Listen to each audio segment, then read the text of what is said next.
Marape was asked to comment on his planned trip to Indonesia last year, where he was to travel with Fiji's Prime Minister Sitiveni Rabuka to meet with Indonesia's President Joko Widodo.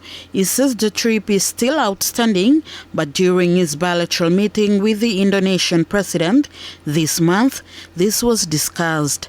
Prime Minister Rabuka and myself were supposed to visit Indonesia together on an earlier occasion, but we could not find a time that was convenient for both of us. And that trip is still outstanding, but I took my bilateral engagements with Indonesia to speak on behalf of MSG, on behalf of Prime Minister Rabuka and myself. And I want to give a report to the country that both presidents, the outgoing and the incoming, very much sensitive to the issues in West Papua.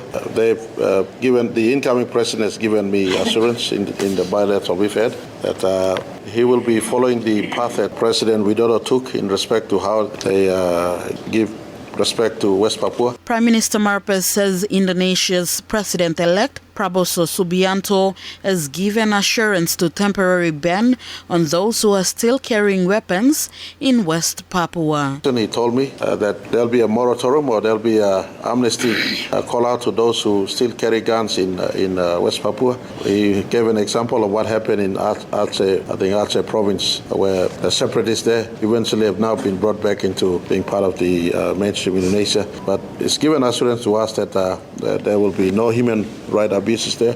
In fact, any matters of law and order will be dealt with from a law and order perspective. But for him to assure me that those areas where he's looking into himself under his administration, I was happy to hear from him that he is conscious of the human rights issues in West Papua, if there are any.